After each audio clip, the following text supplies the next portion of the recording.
आप सभी मित्रों का मेरा मैत्रीपूर्ण प्रणाम। साथियों, आज हम एक नए विषय के साथ इस वीडियो की शुरुआत करने जा रहे हैं। इस वीडियो का जो विषय है वो है सिंहनाद क्या है और सिंहनाद का रहस्य क्या है। क्योंकि सभी मित्रों का मेरा ये कहना था कि बुद्ध को लेकर के ये सिंहनाद के जो शब्द उपयोग होते हैं, इसका आध्यात्मिक कारण क्या है, सिंहनाद किसे कहते हैं। क्योंकि लोगों को बस इतना ही पता है बौद्ध साहित्यों के अनुसार कि जो व्यक्ति शेर शेर जैसा निडर होकर के बोलता है,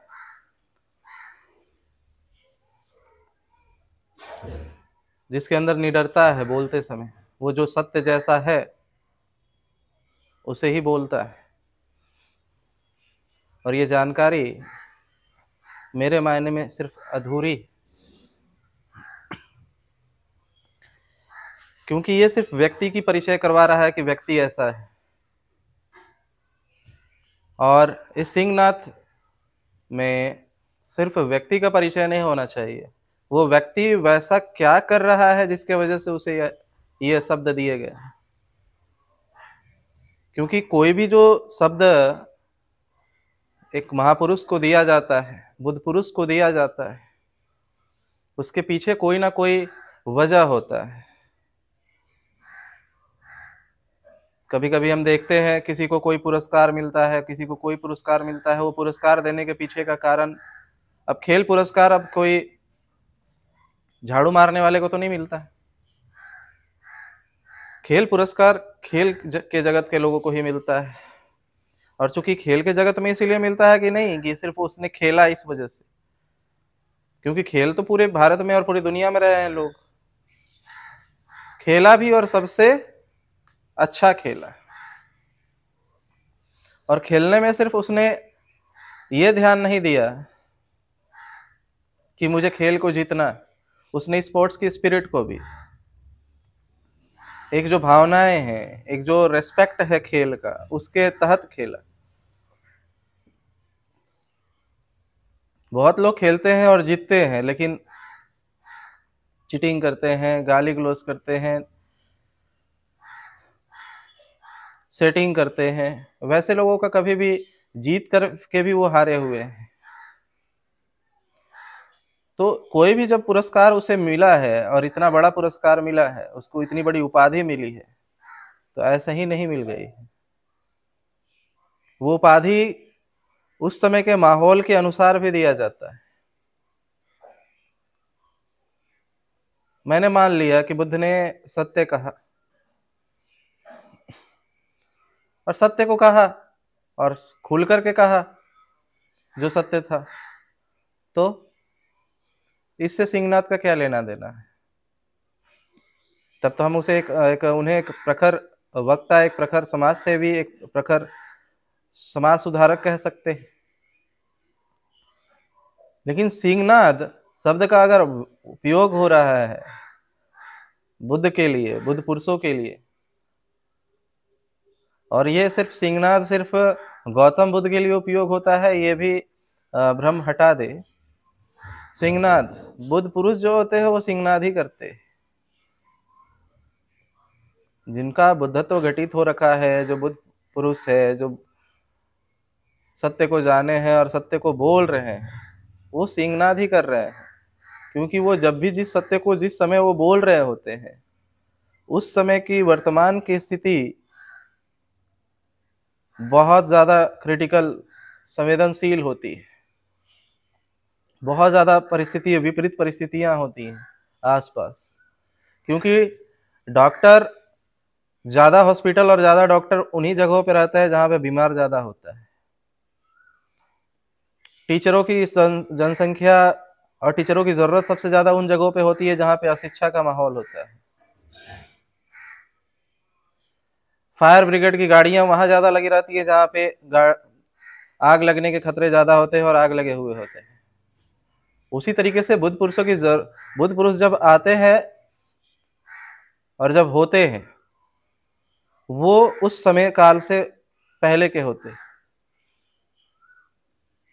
इसीलिए वे जब उस स्थिति को देखते हैं वर्तमान में, कि वर्तमान में ये जो लोग हैं बहुत पीछे छूटे हुए हैं, क्योंकि वो आगे नहीं होते हैं। मेरे कहने का मतलब अलग नहीं समझिएगा कि वो जब होते हैं तो वो आगे के लिए ही होते हैं, फिर आगे के लिए होते हैं तो अभी क्यों हो गए।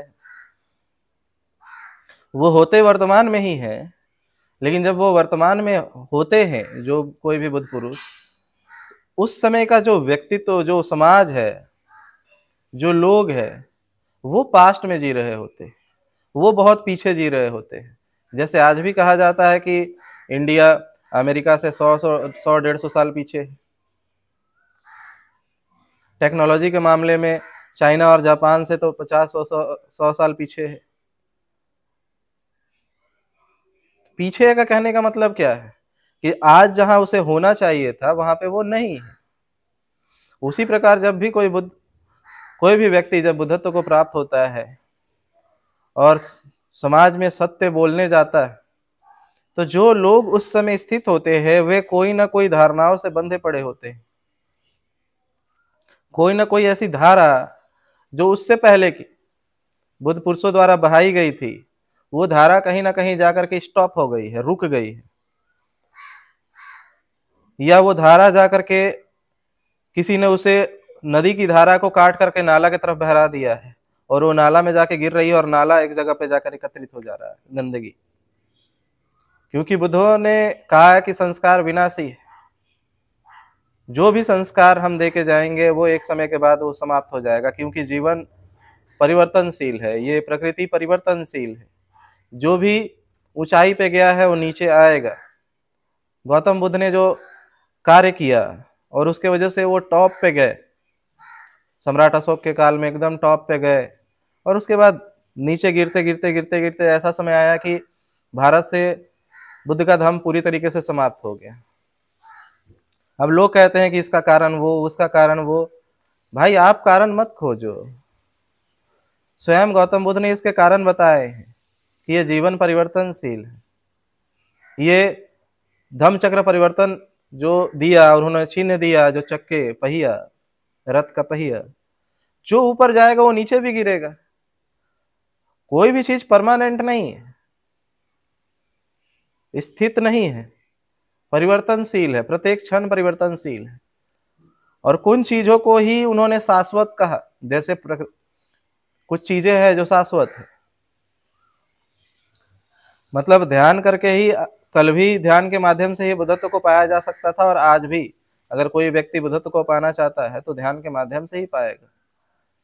उस समय भी शील समाधि प्रज्ञा, मतलब अनुशासन का, समाधि के प्रयोगों का, या प्रज्ञा को जागृत करने का प्रयोग करना था, आज भी उसी को करना पड़ेगा। ये शाश्वत है। कल भी जल पीना पड़ता था और कल भी जल पिया जाएगा, ये शाश्वत है। अग्नि का काम जलाना है, वो कल भी जलाती थी, आज भी जला रही है और कल भी जलाएगी, ये भी शाश्वत है। तो कुछ ऐसी चीजें हैं, कुछ नहीं, बहुत कुछ ऐसी चीजें हैं जो शाश्वत है।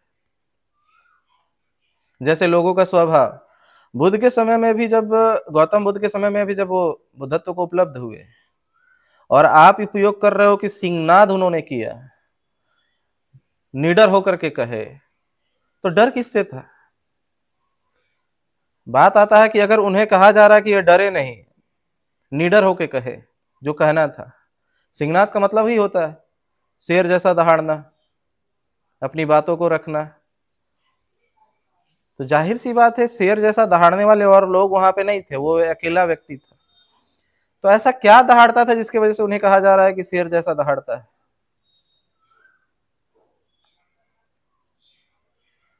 क्या ऐसा क्या माहौल होता है आसपास?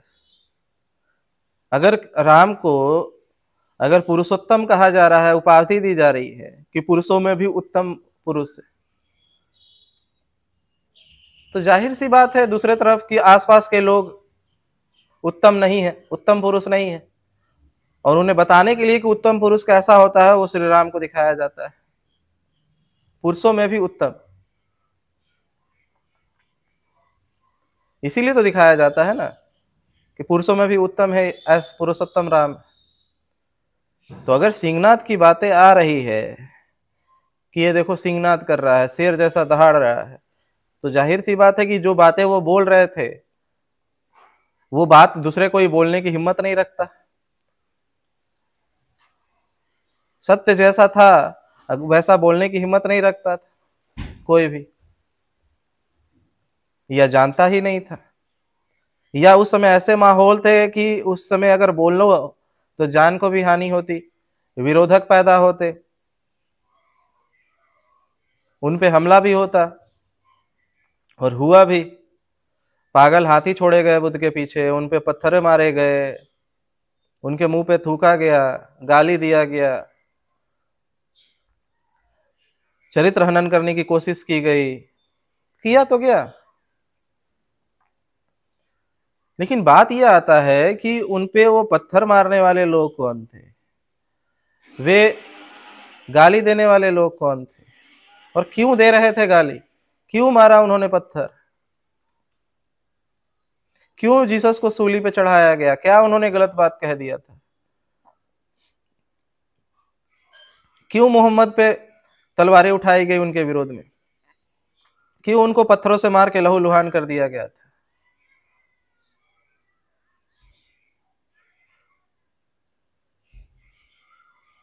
ये सारी चीजें जब हम देखते हैं, एक सूफी फकीर, उसको तो टुकड़े टुकड़े काट दिए गए,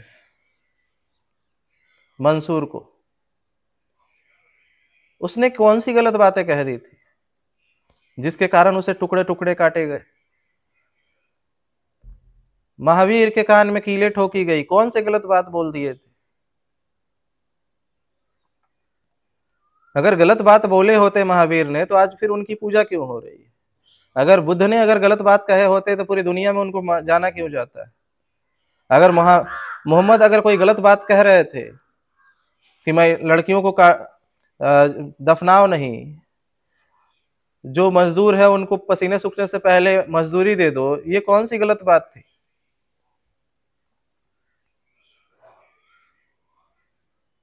जीसस कह रहे हैं कि प्रेम बांटो, प्रेम करो, सब में प्रेम होना चाहिए, कोई ऊंच और नीच नहीं होना चाहिए। तुम भी उस जगह उस अवस्था पे तक जा सकते हो, तुम्हारा भी अधिकार है जिस अवस्था को मैंने पाया है। कौन सा गलत काम कह रहे थे करने के लिए। लेकिन फिर भी इन लोगों को छोड़ा नहीं गया, उन लोगों को ऊपर हमला किया गया, जीसस को तो सूली पे चढ़ा दिया गया, महावीर के कान में कीले ठोक दी गई, बुद्ध के ऊपर थूका गया, गाली दिया गया, पागल हाथी छोड़े गए, पत्थर से मारे गए, कई दिनों तक का भूख रहने के लिए मजबूर किया गया, अन्न दाना बंद करवा करके। ऐसा हो क्यों रहा था आखिर में, क्या कारण थे ये सब होने के, क्यों ऐसा हो रहा था, और कैसे ये होता ही क्यों है बुद्ध पुरुषों के साथ। ये इसलिए होता है कि जब जब कोई बुद्ध पुरुष होता है तो वो देखता है कि मेरे आसपास समाज में जो लोग हैं वो ठहर चुके हैं, और ठहरा हुआ पानी सड़ जाता है और बदबू मारने लगता है। उस ठहरे हुए पानी को जब कोई नाला जो ठहरा हुआ है और वो सड़ गया है तो उसके लिए एक काटना पड़ता है, उसके लिए बांध काटना पड़ता है कि उसमें का सारा पानी बाहर निकले, लगातार वो बहे बाहर, और इसमें का पानी खत्म हो और ये सूख जाए, ये कचड़ा, और सूख जाए तो इसको हटा के साफ किया जाए। इसे हटा करके और कचड़े की व्यवस्था गलत बाहर शहर से बाहर किया जाए फेंकने की, और जो पानी की धारा है, जो नदी की पानी को नाला की तरफ बहाया जा रहा है, उसे उधर ना बहा करके उसे बांध बनाकर उसे नदी में ही बहाया जाए। और ये जब कार्य होते हैं, इससे ही लोगों को प्रॉब्लम होने लगती है। लोग ये स्वीकार ही नहीं करते कि हम सड़े हुए हैं, हम महक रहे हैं।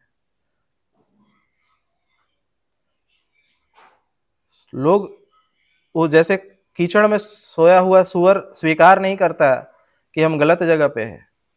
वैसा ही जब कोई बुद्ध पुरुष आता है और लोगों को देखता है उस नाली और कीचड़ में पड़े हुए और उसे बोलता है उससे बाहर आने के लिए, तो वो कहता है कि इसे गलत बोल रहा है। हाँ, अभी अभी आया और आके मुझे बोल रहा है कि तुम गलत जगह पे, तुम नाली में पड़े हुए हो, तुम कीचड़ में पड़े हुए हो, तुम गलत जगह पे हो, यहां से हटो। अभी अभी आया है और मुझे ज्ञान दे रहा है। मेरे पूर्वज कई हजार सालों से इसी नाली में, इसी इसी कीचड़ में वो सो रहे हैं, और ये गंगा से भी ज्यादा पवित्र है, जहां पे हम लोग हैं, जिस स्थिति में हैं। और यही सही है, इसके अलावा और कुछ अच्छा नहीं होता है। तो बताइए, वैसे सुअर को, जो सुअर नालियों में और कीचड़ में सोया हुआ रहता है, अगर उसे जाके कोई कहे कि ये तुम नाली में हो, तो वो मानेगा? क्योंकि वो नाली उसे मानता ही नहीं है। ये व्याख्या भी तो जो लोग साफ सुथरे रहते हैं उनके लिए है। नाली की व्याख्या भी वही व्यक्ति करता है जो साफ सुथरा रहता है। वो कहता है कि वो गंदगी है, क्योंकि वो जहां है वो साफ सुथरे जगह पे है, साफ पानी पीता है, साफ बेड पे सोता है, स्वच्छ रखता है अपने घरों को, गंदगी से मुक्त रहता है। और जो इतनी गंदगियां, जितने मल मूत्र जो नालियों के माध्यम से जाकर इकट्ठे रहते हैं उन नालियों में, बड़ी बड़ी नालियों में, और उस नालियों में जो सुअर रहते हैं, और आज से नहीं, कई सालों से, कई हजार सालों से, कहे तो जब से नाली है तब से उसी में रहते हैं। तो उनको आकर के कोई ये बातें कहे कि तुम नाली में हो, उससे निकलो, तो वो तो यही कहेगा ना कि तुम कैसे कह दिए कि हम नाली में हैं? तुमको हम सही कैसे माने? हमारे कई पीढ़ियां, हमारे बाप दादा, हमारे पूर्वज, कई हजार सालों से हम लोग इसी में सो रहे हैं, और इससे खूबसूरत जगह तो कोई है ही नहीं। और तुम आके हमें बोल रहे हो कि तुम गलत जगह पे हो। भाग जाओ यहां से, नहीं तो मार खाओगे, भाग जाओ। रोज कोई व्यक्ति वैसे लोगों को जब जाके कहता है कि तुम इस नाली से बाहर निकलो, इस नाली से बाहर निकलो, ये नाली सही नहीं है, ये नाली सही नहीं है, तो वो व्यक्ति उससे गुस्सा आता है जो नाली में लेटा हुआ है कि नहीं नहीं, तुम भागते हो या नहीं भागते हो? हम तुम्हारी बात सुनने जाए? हजारों साल से हम इसी में जगह पे हैं, इसी नाली में रह रहे हैं, इसी पानी में रह रहे हैं। तुम कहते हो कि ये काला वाला पानी जो है गलत है। नहीं, ये काला पानी सही है, तुम लोग जो सफेद पानी में रहते हो वो गलत है। अब उसकी नजर में तो काला पानी, जिसे हम नाली का पानी कहते हैं, उसे वो काला पानी कह रहे हैं। जिसे हम बदबू कहते हैं उसको वो सुगंध लगता है। जिसे हम बदबू मानते हैं, नाक बन करके जिस नाली के पास से गुजरते हैं, वो उसे अच्छा लगता है, इसीलिए तो उसमें लेटा हुआ। नहीं तो कोई व्यक्ति वैसे जगह पे कैसे लेटा हो सकता है? कैसे उसमें दिन भर उसी में लेट करके जीवन बिता सकता है? उसे वो बदबू नहीं आती है, उसके लिए वही सुगंध है, उसके लिए वही साफ पानी है। उसके उसके जो चेतना, उसको जो ज्ञान है, उसके अनुसार उसका पानी काला ही होता है। तो बार बार जब कोई व्यक्ति उसको वहां से, उस नाली से बाहर निकाल करके साफ सुथरे जगह पे ले जाने की कोशिश करता है, तब ऐसे लोग उस पे पत्थर मारते हैं, गालियां देते हैं, उसको इंसल्ट करते हैं, बोलते हैं बहुत ज्ञानी आ गया है, बहुत ज्ञान झाड़ रहा है ये। ऐसा तो कभी हमने सुना ही नहीं। ये जो चीजें बोल रहा है कि सफेद पानी में, साफ सुथरा जगह पे जाके रहो, या घास पे जाके सो, साफ पानी में नहा करके साफ जगह पे रहो, अच्छा खाना खाओ, ऐसा कैसे हो सकता है? ऐसा ज्ञान, हमारे ज्ञान, ऐसी बातें तो हमारे शास्त्रों में लिखी ही नहीं है। ऐसा चीज तो हमारे पूर्वजों ने हमें सिखाया ही नहीं है। ऐसा ज्ञान तो हमारे ना त्रिपिटक में है, ना कुरान में है, ना बाइबल में है, ना किसी भी चीजों में नहीं है। हमारे लिए यही सही है, हम यहीं पे रहेंगे। और चूंकि जो भी उनसे अब ये बात, जो उस समय का वर्तमान बुद्ध पुरुष होता है उसे पता है कि ये जो इन शास्त्रों की बात कर रहा है कि उसमें नहीं है, वो इस शास्त्रों को उसने जाना ही नहीं। त्रिपिटक हो, कुरान हो, बाइबल हो, गीता हो, रामायण हो, ये परिवर्तन को मानती है। वो कहती है जीवन में परिवर्तन, जीवन परिवर्तनशील है, काल संगत रहो, काल बाहे नहीं।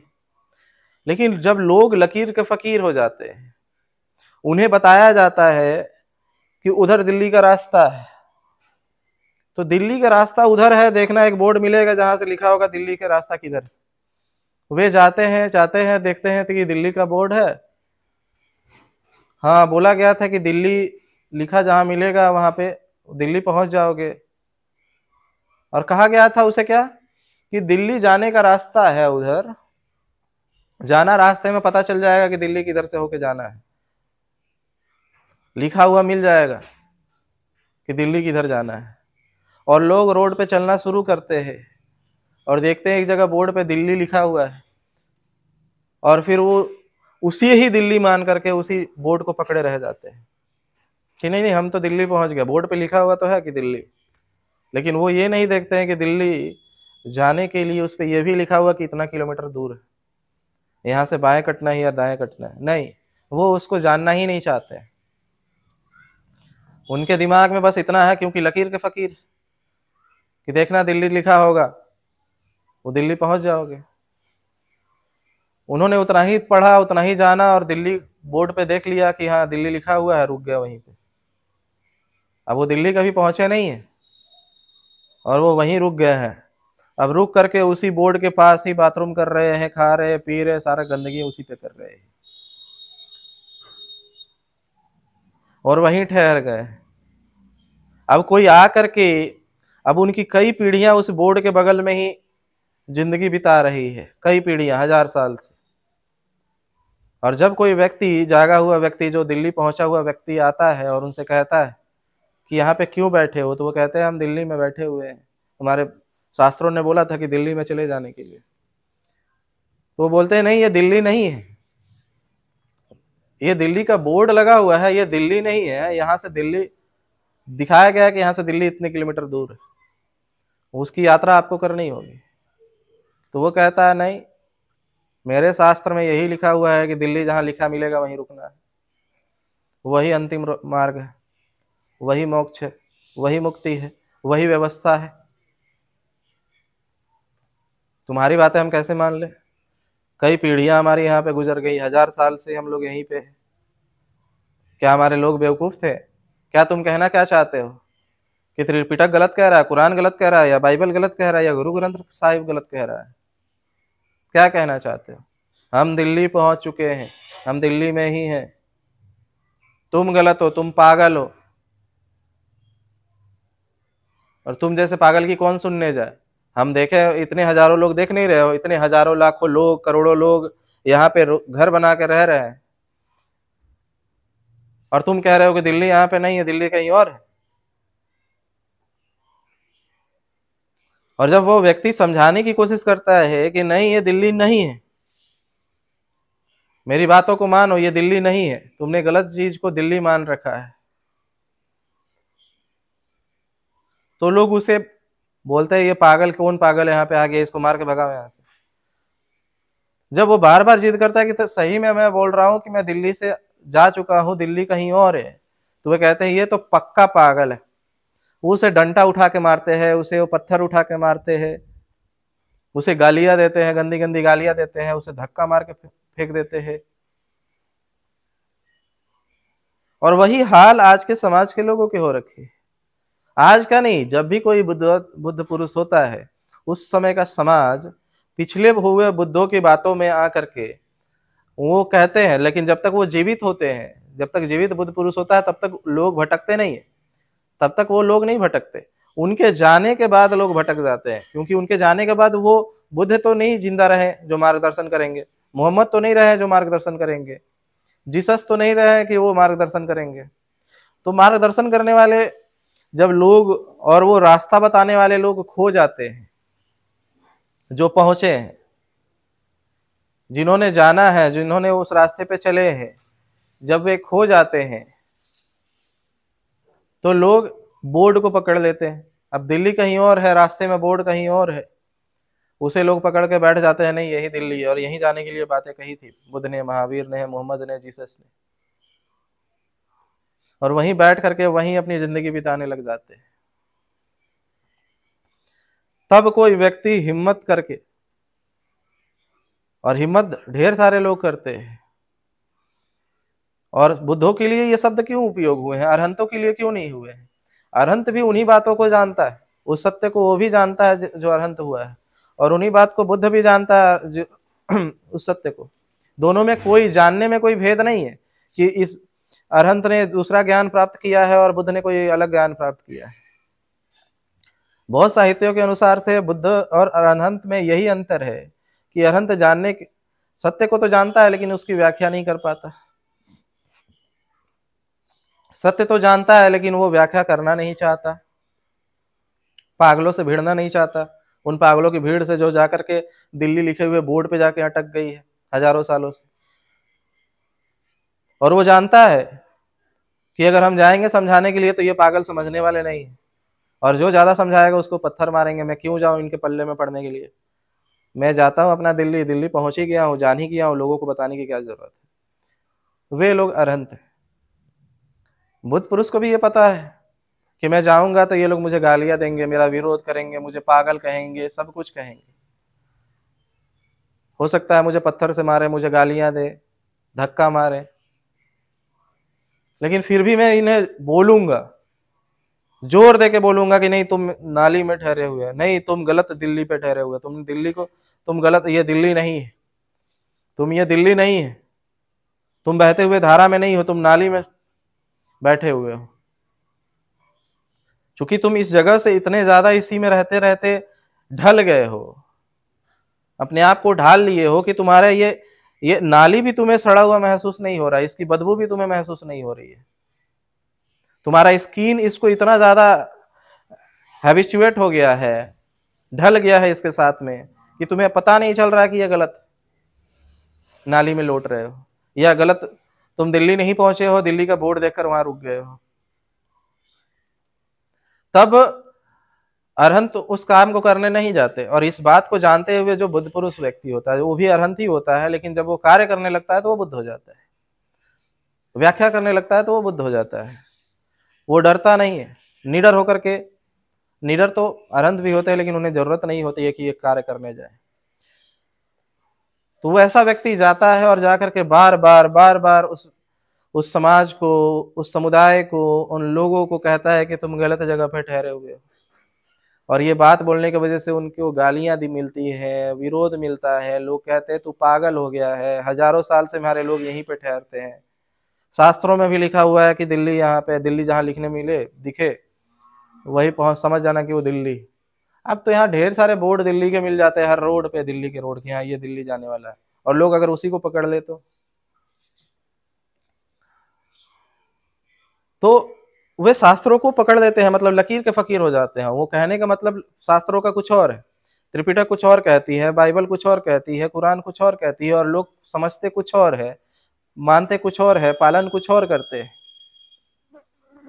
तो वो हिम्मत जो व्यक्ति करता है ये बोलने का कि तुम गलत हो, तुम गलत जगह ठहर गए हो, तब लोग कहते हैं कि तुम गलत हो। एक तो हमारे हजारों साल से हम लोग, हमारे पूर्वज यहीं पे रहते हुए आए हैं और यही दिल्ली है। दूसरा, हमारे शास्त्रों में भी लिखा हुआ है, और हमारे समाज में कई लोग आए, महापुरुष आए, वो भी यहीं पे ठहरे, यहीं पे पैदा हुए, यहीं पे मरे।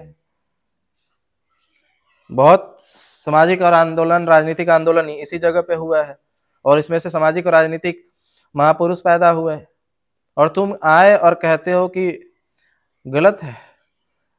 तब मजबूरी में, करुणावश बुद्धत्व प्राप्त व्यक्ति को यह कहना पड़ता है, मजबूरी बस कह रहा हूं, उस शास्त्र को विरोध करने की जरूरत पड़ता है, उसे यह कहना पड़ता है कि यह शास्त्र गलत है।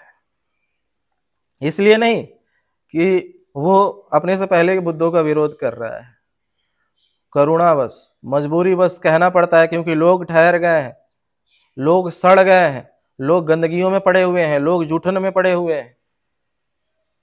उसको वहां से उठाकर परिवर्तन करवाने के लिए व्यक्ति को ये बातें कहनी पड़ती है कि तुमने गलत शास्त्र पढ़े हैं, तुम्हें गलत शास्त्र की जानकारी है, ये तुम्हारे शास्त्र जो है बेकार है। और जब बात आती है कि शास्त्र बेकार है, तो वो जो नाली में पड़े हुए लोग हैं, या जो जिन लोगों ने दिल्ली के बोर्ड को ही दिल्ली समझ रखा है, वे लोग उस व्यक्ति की हत्या करने तक के लिए रुकते नहीं। इसी वजह से जब ईसा को लगा कि मुझे मेरे से पहले के जो लोग हैं उनका खुल करके विरोध करना पड़ेगा, करुणावश, मजबूरी बस, तो उन्हें विरोध करना पड़ा। और लोगों ने उन्हें कह दिया कि ये तो मूसा के विरोधी है, ये तो हमारे से पहले के अब्राहम के विरोधी है, और लोगों ने उन्हें सूली दे दिया। गौतम बुद्ध ने स्वयं अपने से पहले के जिन 28 बुद्धों की परंपरा की बातें की जाती है, उन 28 बुद्धों की परंपराओं को उन्होंने स्वयं तोड़ा इसलिए नहीं कि वह गलत थे, बिल्कुल गलत नहीं थे। कोई भी बुद्ध पुरुष, बुद्धत्व प्राप्त व्यक्ति गलत नहीं होता, लेकिन उसके जाने के बाद उसकी बातों को गलत तरीके से ले लिया जाता है और लोग ठहर जाते हैं। और उन्हें समझाने जाओ तो वो शास्त्रों का हवाला देते हैं, उन्हें समझाने जाओ तो वो अपने पूर्वजों और महापुरुषों का हवाला देते हैं अपने आप को सही साबित करने के लिए। तब करुणावश उस व्यक्ति को अपने से पहले हुए बुद्ध पुरुषों का विरोध करना पड़ जाता है, ये कहना पड़ जाता है कि उसे हम नहीं मानते हैं। और यही कारण था कि गौतम बुद्ध ने भी कहा कि मैं अपने से पहले के वेदों को नहीं मानता, मैं अपने अनुभव पे चलूंगा, मेरा जो अनुभव है उसे मैं मानूंगा, मैं किसी भी ज्ञान को जो पीछे दिए हुए हैं मैं उसे नहीं मानता। तभी मोहम्मद को अपने से पीछे हुए जितने भी नबी थे उनकी बातों को इनकार करके, क्योंकि उनके पहले वाले नबी ही तो मूर्ति पूजा का समर्थक थे ना, उनसे पहले जो आए हुए जो लोग थे उन्होंने ही तो मूर्तियां वहां रखी थी मक्का में 365। जीसस भी जो आए तो अपने से पहले के ही लोगों का तो विरोध कर दिए ना, मजबूरी, करुणावश। गौतम बुद्ध ने भी अपने से पहले बुद्धों का विरोध कर दिया, करुणावश किया। वो उन्हें गलत साबित नहीं करना चाहते थे, लेकिन उन्हें कहना पड़ा कि तुम्हारे शास्त्र गलत है, झूठे, क्योंकि पीछे के बुद्धों को पकड़ के भी क्या करना है, उससे कोई भला होने वाला है नहीं। तो क्योंकि शास्त्र इतने ज्यादा मिलावट हो चुके होते हैं, इतने ज्यादा 1000 सालों में इतने मिलावट हो चुके होते हैं, लोगों ने उनमें अपनी व्याख्या डाली होती है कि अगर हम फिर से उस शास्त्रों को समझाने जाएं तो फिर कंफ्यूजन पैदा होगा। इससे ज्यादा बेहतर होता है कि हम वर्तमान में हम सिर्फ अनुभव पे बात करें। मोहम्मद ने अपने अनुभव की बातें कही, उन्होंने वर्तमान स्थिति को देखा कि यहाँ पे लोग मूर्तियों को पकड़ लिए हैं। ऐसा नहीं है कि मोहम्मद मूर्ति पूजा के विरोधी थे, नहीं। जब व्यक्ति ठहर जाता है, सड़ जाता है और मूर्ति को ही सर्वस्त्र पकड़ लेता है, वो एक माध्यम, अगर उसे माध्यम छोड़ करके उससे अगर कोई व्यक्ति जिसका पैर टूटा हुआ हो और उसने बैसाखी का सहारा लिया है चलने के लिए, और अब पैर ठीक भी हो गया है और फिर भी बैसाखी का सहारा ले रहा है, तो वह व्यक्ति बहुत प्रगतिशील नहीं होगा, परिवर्तनशील नहीं होगा, वो विकास नहीं करेगा। वैसे व्यक्ति को समझाने जाओ तो वो कहेंगे नहीं, इसी की वजह से मैं चल रहा था और इसी की वजह से मैंने चलना सीखा है, तुम इसे कैसे कह दे रहे हो हटाने के लिए, बिना बैसाखी के हम कैसे चलेंगे। उसे जब बोलने जाओ कि बैसाखी छोड़ के चलो तो सही, वो कहता बिना बैसाखी के चल ही नहीं सकते। छुड़वाने आओ तो बैसाखी उठा के मारने के लिए आ जाएंगे, तो मजबूरी बस उसकी बैसाखी तोड़नी पड़ती है। बैसाखी को मार के एक लात तोड़ दिया जाता है, तब वो गुस्सा बस जब चलता है मारने के लिए, वापस आता है कि अब चले इसको मारे, इसने मेरे बैसाखी कैसे तोड़ दिया। वो गुस्सा बस जब चलता है तो देखता है अरे मैं तो चल रहा हूं अपने पैर पे, मैं अपने पैर पे तो चल ही रहा हूं। तब उसे एहसास होता है कि नहीं, ये बैसाखी से तो चलना हम सीख गए थे, बैसाखी पैर टूटी हुई थी, पैर तो मजबूत हो गई, जुट गई, लेकिन फिर भी हम बैसाखी को ढोए जा रहे थे। तो मजबूरीवश उसे तोड़ना पड़ता है, उस बैसाखी को, ताकि व्यक्ति अपने पैर पे चल सके। तो मूर्ति पूजा गलत नहीं था, किसी पे आस्था करके, चूंकि हम इस निराकार को हम कैसे पूजे, इसकी उपासना कैसे करें, तो किसी न किसी शक्ति को हम मानते हैं, और मानते हैं कि इसको हम मान रहे हैं उसी को लेकर के, उस निराकार को ही साकार के स्वरूप में हम मान रहे हैं। तो इसे मानना भी गलत नहीं था, लेकिन उन्होंने देखा कि ये लोग अब मूर्ति के ही आधारित हो गए हैं, कि अब सब कुछ यही करेगा, हमारा कल्याण भी होगा तो यहीं से होगा, हमारे बच्चे भी होंगे तो मूर्ति से ही होंगे, हमारा विकास होगा तो यहीं से होगा। मतलब अगर पूरी तरीके से उसी पे आधार हो जाएंगे, अगर बैसाखी पे ही आधारित हो जाएंगे, तो हमारा विकास रुक जाएगा। और ये कारण था कि मोहम्मद ने वो मूर्तियों को तोड़वाया। गौतम बुद्ध से पहले जो बुद्ध हुए, वे विश्वास पैदा किए लोगों में, क्योंकि कबीले के लोग एक दूसरे पे विश्वास नहीं करते थे।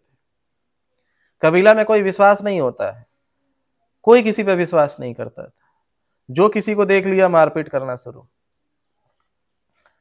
तो जब उस समय के जो बुद्ध पुरुष हुए, गौतम बुद्ध से पहले के बुद्ध पुरुष, उन्होंने समाज में विश्वास पैदा करने पे फोकस किया। लोगों को उन्होंने आस्थावादी और विश्वासी बनाना शुरू किया, आस्था करना सिखाया, श्रद्धा करना सिखाया, विश्वास करना सिखाया। और हुआ ये कि हर एक चीज जब अति होती है उसकी, तो वो हानि कर जाती है।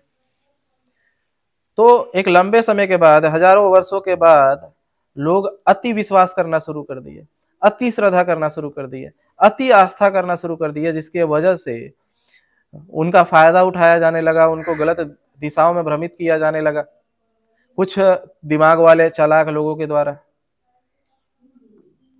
तब जब गौतम बुद्ध हुए तो उन्होंने देखा कि लोगों की श्रद्धा का, लोगों का अति श्रद्धा, लोगों का अति विश्वास, लोगों के अति आस्था इनके विनाश का कारण बन रही है।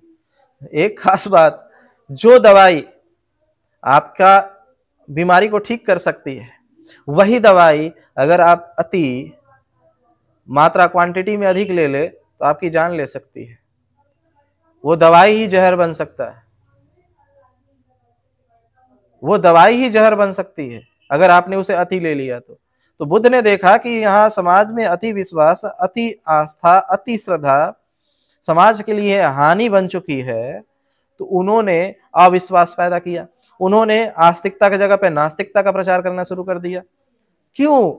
इसलिए नहीं कि उनसे पहले के बुद्धों ने गलत कहा था, बिल्कुल नहीं, वो अपने से पहले के बुद्धों का बिल्कुल विरोध नहीं कर रहे हैं, लेकिन वे लोग जिनको वो समझाने जा रहे हैं कि ये अति विश्वास नहीं करो, ये विश्वास सही नहीं है, तो वो कहते हैं कैसे नहीं है। हमारे बुद्ध पुरुषों ने बताया था, तुम नए नए लड़के अभी आए हो सिखाने के लिए। बुद्ध जब थे उस समय वो 35 साल के थे जब समझाने गए। उसी उम्र के जीसस भी थे, 40 की उम्र के मोहम्मद थे। आज मैं वर्तमान में 27 साल का मैं, जब मैं ही अगर कार्य कर रहा हूं, तो लोग कह रहे हैं तुम अंबेडकर से ज्यादा जानते हो, तुम 22 प्रतिज्ञा का विरोध कैसे कर रहे हो कि 22 प्रतिज्ञा धर्म सम्मत नहीं है। 22 प्रतिज्ञा से कोई व्यक्ति समाज में एक समता, स्वतंत्रता, न्याय और बंधुत्व पर आधारित समाज निर्माण नहीं कर सकता। और मैं कह रहा हूं कि बिना शील, समाधि और प्रज्ञा के, बिना ध्यान मार्ग के कोई भी व्यक्ति का चेतना और बौद्धिक विकास नहीं हो सकता है। लोग मुझे पागल कह रहे हैं, लोग मुझे नकली भिक्षु कह रहे हैं, मुझ पे मेरे चीवर उतरवाने की धमकियां दे रहे हैं, मेरे खिलाफ केस करने की बातें कह रहे हैं, मुझे मेंटल हॉस्पिटल में भर्ती होने चाहिए, ऐसी बातें कह रहे हैं।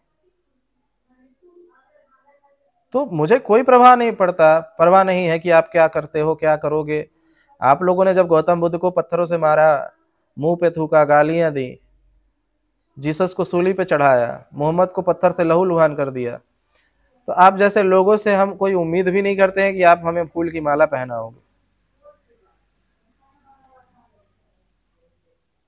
ये उम्मीद भी नहीं है कि आप मुझे फूल की माला पहनाओगे। ये विष पिलाने वाला जो समाज, बुद्ध पुरुषों पे पत्थर मारने वाला, कान में कीले ठोकने वाला जो समाज, ये मुझे स्वीकार करेगा, ऐसा संभव है ही नहीं सकता है। तो सत्य जैसा है, जबकि लोग उसे स्वीकारना नहीं चाहते। बुद्ध अपने से पहले बुद्धों का विरोध नहीं करना चाहते थे, लेकिन करुणावश की चूंकि लोग सड़ गए हैं, एक जगह स्थित हो गए हैं, परिवर्तनशील नहीं है, इनका अति आस्तिक बनना, इनकी आस्तिकता, इनकी अति श्रद्धा, अति विश्वास इनके चेतना और बौद्धिक विकास में हानि पहुंचा रही है। इसको तोड़ने के लिए उन्होंने नास्तिकता का बात किया। उन्होंने कहा कि किसी पे विश्वास नहीं करना है, अपने अनुभव पे, शास्त्रों में लिखा है तो भी नहीं मानना है, किसी ने ज्ञान दिया तो भी नहीं मानना है, जब तक अपने अनुभव पे ना उतर जाए। तो लोगों को लगा कि ये तो नास्तिकता का प्रचार कर रहा है, ये तो सारे बुद्धों का विरोध कर रहा है, हमारे बुद्धों का, बुद्ध पुरुषों का विरोध कर रहा है, हमारे पूर्वजों का विरोध कर रहा है, हमारे समाज में इतनी ढेर सारी किताबें लिखी गई हैं, ये उनका विरोध कर रहा है, ये पागल है, ये कपटी है, ये नकली है। ये बोल करके उन्हें मारा जाता है, गालियां दी जाती हैं, विरोध किया जाता है, उन्हें पागल घोषित किया जाता है। और उतने लोग एक तरफ खड़ा होकर के ये कहते हैं कि मेरा शास्त्र सही है, मेरे पूर्वज सही है और हम सही हैं, और इधर अकेला एक बुद्ध पुरुष कहता है तुम सब गलत हो। इस निडरता से, जहां पे व्यक्ति डर नहीं रहा कि उसे गालियां दी जाएंगी, उसे मारा जाएगा, उसे जान से मारा जा सकता है, उसे उसके मुंह पे थूका जा सकता है, उसको बहिष्कृत किया जा सकता है, मतलब नीच से नीच सारे कृत्य किए जा सकते हैं, उसे जहर देके मारा जा सकता है, उसे गोलियों से मारा जा सकता है, तलवार से काटा जा सकता है।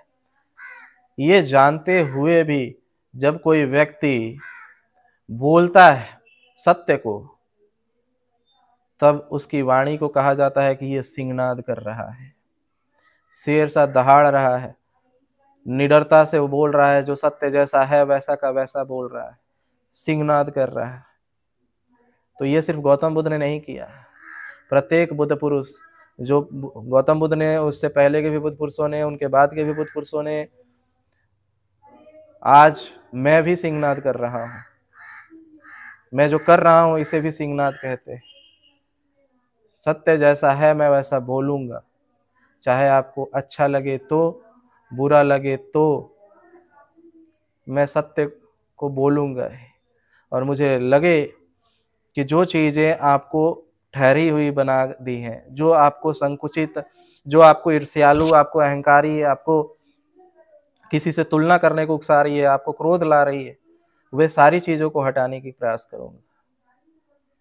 और इसके लिए आप से मैं कोई उम्मीद नहीं करता हूं कि आप मुझे फूल का माला पहनाओगे, आप वो सारे कृत्य करोगे, मुझे पता है, जो आपने गौतम बुद्ध के साथ किया, तुमने जो मोहम्मद के साथ किया, जो जीसस के साथ किया, वो सारे कृत्य तुम मेरे साथ कर सकते हो। लेकिन फिर भी सत्य जैसा है मैं वैसा ही बोलूंगा।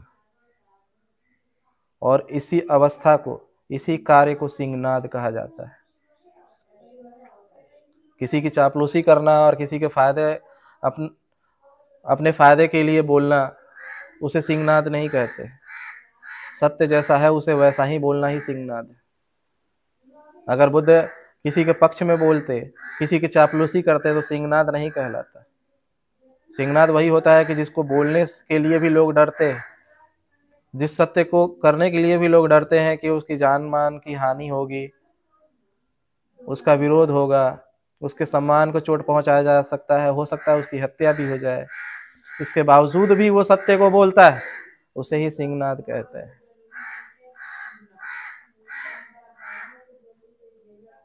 आज मैं भी वही कार्य कर रहा हूं। अब आगे देखते हैं क्या क्या होता है इस सिंहनाद का, क्या हासिल होता है इस समाज का। या तो मैं जीतूंगा, और मेरी जीत सिर्फ मेरी जीत नहीं होगी, इस संपूर्ण मानव समाज का जीत होगा, क्योंकि मैं इस समाज में एक मैत्रीपूर्ण स्थिति पैदा करना चाहता हूं। कोई किसी का विरोध ना करे, कोई किसी के नफरत ना करे, एक मित्रता पैदा करना चाहता हूं। और यही कारण है कि मैं बुद्ध पे बोलता हूँ, मैं महावीर पे बोलता हूँ, मैं जीसस पे बोलता हूँ, मैं कबीर, रविदास, नानक पे बोलता हूँ। और लोगों को लगता है कि ये चीवर पहन करके सिर्फ गौतम बुद्ध की बातें करे और किसी की नहीं करे। तो गौतम बुद्ध ने भी जब पैदा हुए तो गौतम बुद्ध ने अपने से बुद्धों के पहले की बातें तो की नहीं। स्वयं गौतम बुद्ध ने अपने से पहले हुए बुद्धों की बातें नहीं की। स्वयं मोहम्मद ने अपने से पहले हुए लोगों की बातें नहीं की। जीसस ने अपने से पहले हुए लोगों की बातें नहीं की। तो मैं अपने से पहले हुए लोगों की बातें कैसे कर सकता हूं? अपने से पहले के लोगों की बातें करेंगे तब तो फिर सिंहनाद कहाँ हुआ, फिर विरोध कहाँ हुआ? और विरोध करने के लिए बुद्ध पुरुष नहीं आते हैं, वो इसलिए करते हैं क्योंकि आप ठहर गए हो।